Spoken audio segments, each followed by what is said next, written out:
जय श्री राम दोस्तों। आज की वीडियो में आपका स्वागत है।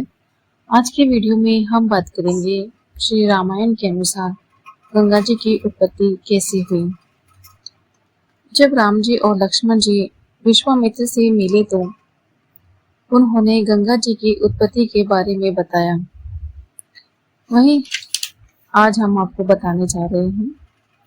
विश्वामित्र बोले कि हे राम जी, तुम्हारे कुल में एक राजा थे जिनका नाम सगर था। उनकी दो रानियां थीं, केशनी और सुमति। सब प्रकार से सुसंपत्ति थी, परंतु पुत्र न होने के कारण राजा दुखी थे। एक समय दोनों स्त्रियों को साथ ले पुत्र की कामना से राजा सगर वन में गए, जहाँ सुंदर स्थान में भृगु जी का आश्रम था, जो बड़े तपस्वी और तेज विद्वान थे। राजा उस वन में प्रसन्न मन से 100 वर्षों तक तप कर रहे और भृगु जी की अनेक स्तुति की। तब वे प्रसन्न होकर वर मांगने के लिए बोले। अपना दुख कहकर राजा ने प्रणाम किया। तब मुनि ने आशीष देकर के रानियों से कहा, जो तुम दोनों की इच्छा हो वही वर मांगो। ये सुनकर रानियों ने कहा, महाराज, जो जो मन भावता वर है सो दो। तब केशनी ने एक पुत्र तथा सुमति ने 60,000 पुत्र होने का वरदान मांगा। राजा ने वर मांग पाकर प्रसन्न हो हाथ जोड़कर शीश नवाया और स्त्री सहित अयोध्या में आ गए। कुछ दिन बीतने लगे। अच्छी घड़ी में केशनी ने असमंजस नाम का एक पुत्र उत्पन्न किया। सुमति ने तुम्बी प्रकट की, उसमें 60,000 पुत्र उत्पन्न हुए। राजा ने एक सुंदर घृत के घड़े मंगवाए और वे सब उन पुत्रों में रखे। इस प्रकार सब पुत्र हुए और मन की कामना पूरी हुई। रात दिन आनंद पूर्वक बीतने लगे। पूर्ववासी और राजा बहुत आनंदित हुए। सब क्लेश मिट गए थे। सब बाल लीला कर जब कुमार हुए तो खेल खेलने लगे। सबके मन की अभिलाषा पूर्ण हुई। इसी आनंद में रहते हुए दिन बीत गए। निर्मल जल वाली सरयू नदी, जो अयोध्या के उत्तर की ओर बहती है, प्रजा के बालक उस सरयू में नित्य आकर स्नान करते। असमंजस ने वहां नाव लाकर उसमें बालकों को चढ़ाए और अपने हाथ से पानी में डुबो दिए। बालकों का वध सुनकर पुरवासी बड़े दुखी हुए और राजा के पास पुरवासी गए और चरणों में शीश नवाकर बोले कि राजन, तुम तो प्रजा के पालक हो। तुम्हारा पुत्र सबका काल हो गया है। अब हम देश त्याग देंगे, क्योंकि बिना त्यागे क्लेश नहीं मिटेंगे। आपके पुत्र ने बहुत से बालकों का वध कर दिया है। आपको तो यह प्राणों के समान प्यारा है और सारी प्रजा के लिए शत्रु है। प्रजा की वाणी सुनकर राजा ने धीरज दिया और असमंजस को देश से बाहर किया। असमंजस के पुत्र का जगत में प्रभाव था। गुरु का समुद्र था। उसका नाम अंशुमान था। वह अंशुमान राजा के हृदय में ऐसे रहे जैसे मछली के मन में जल। और प्रजा अपने अपने घर गई। राजा के गुण देखकर मन में विश्वास हुआ। राजा ने मन में विचारा कि अब हमारा बुढ़ापा आ गया है। अपने मंत्री, गुरु तथा पुत्र बुलाए और हिमाचल तथा विंध्याचल के मध्य स्थान में एक वेदी बनाई, जो देखते ही बन गई, और यज्ञ प्रारंभ कर घोड़ा छोड़ा, जो सर्प के समान वेग से चला। इंद्र ने सुनते ही बड़ा भय मानकर मन में विचार किया कि घोड़ा ले लिया जाए। इस भेद को किसी ने नहीं जाना। कपिल देव जी के पास घोड़ा लाकर के रख दिया और चतुर योद्धा रखवाली करते थे। उन्होंने भी न जाना कि घोड़ा कौन ले गया। सभी ने राजा से कहा कि महाराज, कोई घोड़ा ले गया है। ये बात कोई नहीं जानता। अब क्या आज्ञा होती है। सुनकर राजा बड़े विस्मित हुए और सब पुत्रों को बुलाकर कहा कि तुम घोड़ा देखो, और सभी वहां से चले गए। इंद्र के समान बलवान सब वीर चले। उनके चलने से पृथ्वी व्याकुल हो गई और बहुत से जीव आकर के बलि हुए। फूल वाटिका, उपवन, बाग, नदी, बावड़ी, कुएं, तालाब, नगर, गांव, मुनियों का स्थान, पहाड़ की कुंद्रा और वन अन्य स्थानों में ढूंढे। इस प्रकार घोड़ा ढूंढकर राजा के पास गए और राजा के चरणों में शीश नवाकर कहा कि महाराज, घोड़ा कहीं नहीं मिला। तब राजा ने कहा, पृथ्वी को खोदो। ये सुनकर सब पूर्व दिशा में गए। वे बलवान एक योजन भर पृथ्वी खोदने लगे। बल देकर देवता डरे, किंतु ब्रह्मा ने कहा कि यह सगर पुत्र नष्ट होंगे। वे पृथ्वी खोदते खोदते पाताल को गए। वहां एक दिग्गज को देखकर शीश नवाया और पूछने पर सब बात बताई। फिर वे दक्षिण को गए। वहां दूसरा गज देखा, बहुत ऊंचा और उज्जवल था। उसको भी प्रणाम कर फिर पश्चिम दिशा में गए। तीसरा गज देखकर प्रदक्षिणा की और फिर उत्तर दिशा में ढूंढने गए।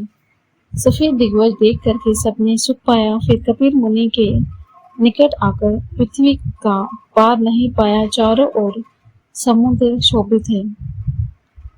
उन्होंने जाकर देखा कि घोड़ा मुनि के पास बंध रहा है। तब वे सब क्रोध में बोले कि क्यों सबका नाश होना देखना चाहते हो? हम पृथ्वी में चारों ओर तुझे खोजते रहे। किसी ने कहा कि चोर तो बहुत देखे, इसके समान छली नहीं होगा। पराया धन ले पाताल में आकर बैठा है। इस चोर ने मुनि का वेश बनाया है। किसी ने कहा कि यह मुनि नहीं है, इसका लक्षण देख करके ही समझ लो। किसी ने कहा कि इस दुष्ट ने हमारा घोड़ा लेकर के अपार तप किया है। यह सुन मुनि ने जब देखा, वह उसी क्षण भस्म हो गए।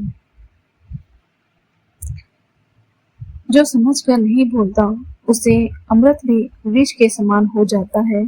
जो अभिमानी जानकर भी अग्नि हाथ में धरते हैं, वे क्यों नहीं जले?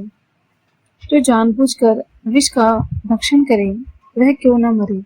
अतः बिना विचारे उन सब ने क्रोध किया, इसलिए सभी जल करके राख हो गए। राजा अंशुमान ने बुलाकर कहा कि वे पुत्र नहीं आए, तुम जाकर के ढूंढो। राजा ने आशीष देकर घोड़े को और पुत्रों को जल्दी लाकर के आने के लिए कहा। कुमार चरणों में शीश नवाकर के चले गए। ये सभी विष्णु भक्त थे। जहाँ जहाँ मुनियों के स्थान दिखे, वहाँ वहाँ दंडवत प्रणाम किया। पन्नाग से आशीष पा चारों दिग्गज शीश नवाया। इस प्रकार ढूंढते हुए सुमति के भाई गरुड़ जी मिले। गरुड़ जी ने अंशुमान को आशीष दे सबके भस्म होने का वृतांत सुनाया। यह सुन अंशुमान दुखी हुआ और तब गरुड़ जी ने उन्हें जलाशय दिखा दिया। अंशुमान ने वहां मंजन कर सबको जलांजलि दी। फिर गरुड़ जी बोले कि हे सूत, तुम एक काम करो, गंगा जी को पृथ्वी पर लेकर आओ, जिससे सभी के पाप छूट जाएंगे और 60,000 पुत्र तर जाएंगे, जो परम पवित्र गंगा जी को प्राप्त हो जाएंगे। ये सुनकर के गरुड़ से अंशुमान कपिल देव जी के निकट गए। तब गरुड़ जी ने मुनि के चरणों में पड़कर सब कथा कही। तब मुनि ने आज्ञा देकर घोड़ा दिया।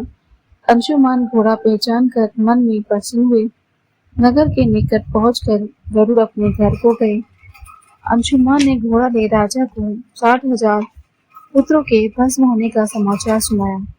राजा प्रसन्न भी हुए और दुखी भी हुए। राजा ने यज्ञ कराकर बहुत दान दिया। तदंतर राजा ने बहुत प्रकार से राज्य कर प्रजा को सुख दिया। फिर राजा अंशुमान को राज्य दे भगवान के चरणों में प्रीति करते हुए तप करने वन में चले गए। फिर अंशुमान भी अपने पुत्र दिलीप को राज्य दे तप करने उत्तर दिशा को गए। राजा अंशुमान ने कठिन तप करके शरीर त्याग दिया।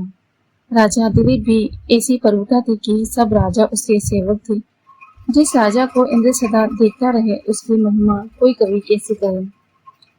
जिसके भगीरथ पुत्र हुआ उसके मन में पिता के समान प्रीति थी। उसे राज्य देकर दिलीप भी तप करने चले गए। मन में विचारते चले कि या तो गंगा जी को लाऊंगा या शरीर का त्याग कर दूंगा। जैसे पिताजी ने तन मन दिया तो गंगा जी नहीं लाऊं तो नगर को नहीं लौटूंगा। इस प्रकार से विचार कर राजा ने बहुत प्रबल तप किया। बहुत समय तप करते करते बीत गए। देह त्याग दिया परंतु कुछ प्रकट न हुआ। इस गंगा जी के लिए राजाओं ने शरीर त्यागा। उस गंगा जी को छोड़ मूर्ख कुआ का जल पीते। भगीरथ ने सोचा कि पिताजी नहीं आए, बहुत समय बीत गया। भगीरथ ने काकुत्स को पुत्र को राज्य दे राजनीति समझे। पुत्र से गंगा लाने की कथा कह आशीर्वाद दे राजा चले गए।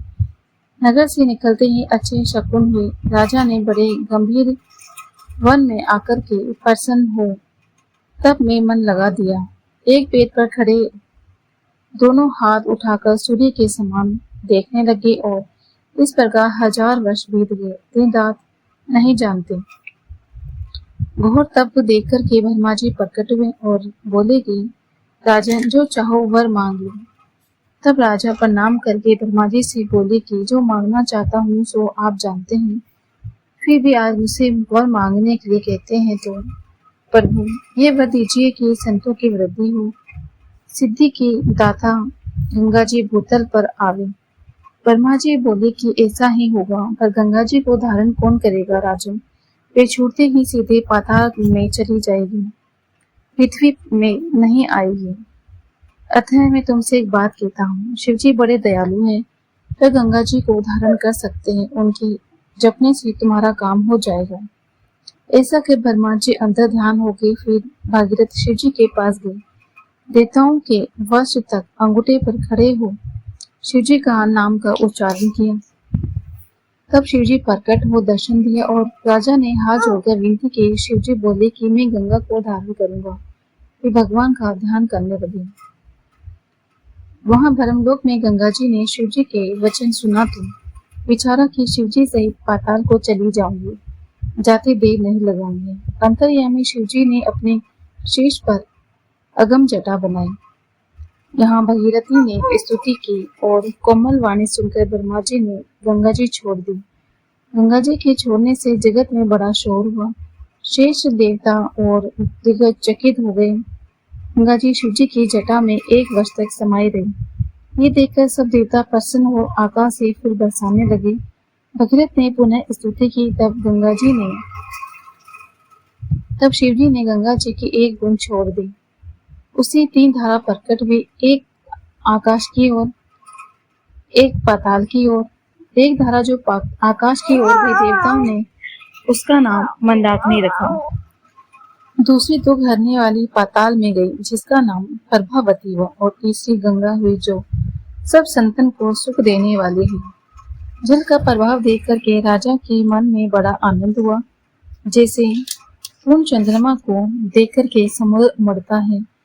भागीरथ ने आकर के शीश नवाया। तब गंगा जी बोली कि राजन वेगवंत रथ ले आओ, जो सुंदर घोड़े युक्त सूर्य के समान तेज गति का हो। उस रथ में चढ़ तू आगे चल, मैं तेरे पीछे चलूंगी। सुनते ही राजा दिव्य रथ लाए और भगवान का स्मरण करते हुए चले गए। राजा को आगे कर गंगा जी चली। देवताओं ने प्रसन्न मन हो फूल बरसाए। चलने का तेज कुछ नहीं कहा जाता। वेग से पर्वत, वृक्ष और छोटी छोटी शिला टूटती है। अनेक कछुए, मगर, मछली व सर्प मत वाले होकर के कोलाहल कर रहे हैं। देवता आकर मंजन करते हैं। ये गंगा जी की महिमा सुन सिद्धों ने तट पर आश्रम बनाए। जो मन लगाए तर्पण करे, उसके मन में आनंद की प्राप्ति होती है और पाप तो दर्शन मात्र से छूट जाते हैं तथा शीघ्र मुक्ति मिल जाती है, ऐसा मुनि जन कहते हैं। प्रसन्न होकर देवता ब्रह्मा, सनकादिक ऋषि स्नान करते हैं और जल पीते ही पाप दूर हो जाते हैं, ऐसा बहुतों का मत है। जो मन लगाकर स्नान तथा जप करते हैं, उनकी महिमा नहीं कही जा सकती। रथ पर जाते हुए राजा ऐसे शोभित है जैसे तेजवंत सूर्य। पहाड़ और देश लांघती हुई गंगा जी चली जाती है। जब हरिद्वार के निकट आए तब तीर्थ भूमि देखकर गंगा जी का मन हर्षित हो गया। उसे तीर्थ को देखकर मन में बड़ी प्रसन्नता हुई। फिर गंगा जी प्रयाग में पहुंची। वहां स्नान करने से दुख छूट जाते हैं। फिर गंगा जी काशी में आई। वह काशी शिव जी की सुखदायक पुरी है, जिसकी महिमा को कैसे कही। गंगा जी वहां से भी अनेक तीर्थों में गई, जिसका वर्णन नहीं किया जा सकता। मार्ग के लोगों को गंगा जी स्नान करती हुई चली जाती है। फिर समुद्र में जाकर मिली। तब समुद्र मन में प्रसन्न हो भगीरथ की बड़ाई करने लगा। तुम्हारे समान कोई नहीं है, तुम धन्य हो। तुमने ऐसा किया है जैसा कोई नहीं कर सकता।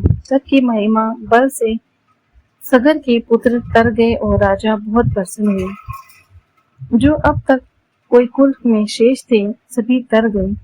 तुम्हारे समान राजा नहीं है। तुमने अचल यश प्राप्त किया है। सब देवताओं के साथ ब्रह्मा जी ने आकर राजा से धन्यवाद कहा और जगत में बड़ा यश पाया है। तुम्हारे समान कोई राजा नहीं है। इस प्रकार कहकर वहां से सभी चले गए। अपनी प्रतिज्ञा सत्य कर वेद मानने वाले जनों को सुख दिया। इसे गंगा सागर कहेंगे। पापी इस सागर को देख करके डरेंगे। गंगा जी का नाम भागीरथी भी होगा, जिसे सुन देवता सिद्ध नाग यश प्राप्त करेंगे। इस प्रकार ब्रह्मा जी अपने लोक को चले गए। तो भगीरथ ने मन लगाकर गंगा जी को पूजा। गंगा जी ने प्रसन्न हो आशीर्वाद दिया। राजा अपने घर को चले गए।